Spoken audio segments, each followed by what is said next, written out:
This is the Florida Capitol Building, home of the loudest State of the Union. And I'm Buzz Thompson from FloridaSPL.com. Today we're going to show you how to install a TRD Supercharger on a 5.7 liter Tundra, this black beauty right here. We're going to follow step-by-step instructions, giving you the know-how how to do it yourself. So let's get this thing in the shop and get started. The kit includes everything you need, from a new serpentine belt and tensioner, a high volume fuel pump, low temperature radiator for air to water intercooling, high flow injectors, low temperature iridium spark plugs, the Eaton twin lobe TVS supercharger, a cold air intake box with an intake flow accelerator, and a reservoir and pump for the intercooling system. The kit can be installed with simple tools, so you can do it yourself. But if you go to the dealer for installation, the charger will be covered by a 5-year, 60,000-mile powertrain warranty.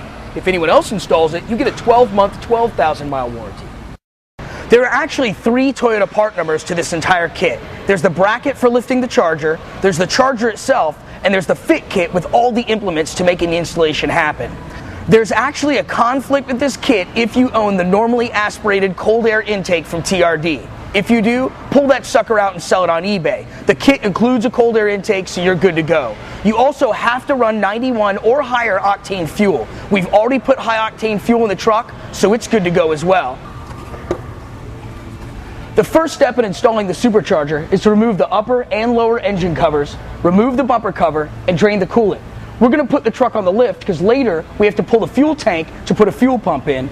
Now, Toyota doesn't tell you have to remove the hood, but we're going to take the hood off as a preventative measure. It'll make it easier to work under here, and when we're lowering the charger down onto the engine, we don't have to worry about anything happening to the hood. Here's an important point about removing the bumper covers. There's a potential for scratching the fenders, so if you put a piece of tape, you can protect them while you remove the covers.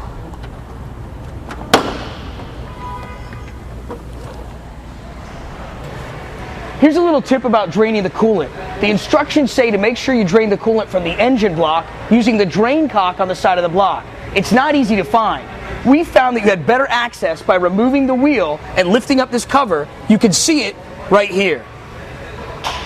We're now working under the hood. We've got to disconnect the battery. We're going to unbolt the fan, take the fan and shroud out as an assembly.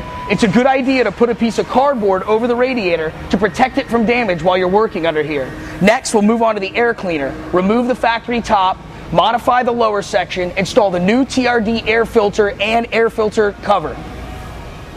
Now that the lower air cleaner box is removed from the vehicle, it's time to install the new airflow accelerator. You can see the difference between the two. This is much more aerodynamic and will allow more air into the engine.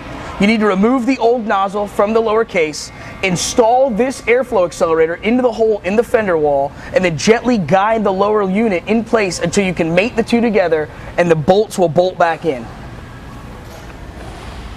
The first step in intake manifold removal is to blow off all the dirt and debris surrounding the engine. You don't want to get anything down inside the intake ports once you remove the manifold. There are a lot of hoses and connectors that have to be removed from the engine in order to get the intake out. You also have to remove the throttle body. This is a place where Toyota says you have to have a very specific tool. That's a 6-point, 12mm 3/8 drive swivel socket that allows you access to the bolts and nuts holding the intake manifold in.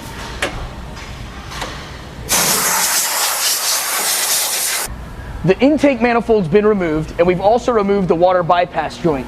We're now ready to install the new water bypass joint, but if you're working on a truck with a tow package, there's an extra step. You have to remove the AC compressor and completely discard the water bypass lines that run behind the compressor.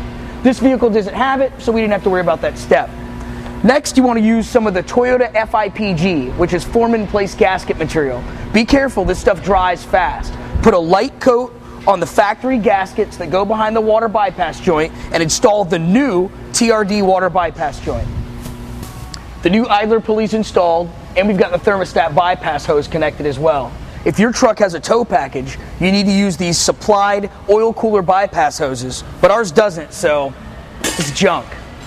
Next, we're going to move on to fuel injector removal.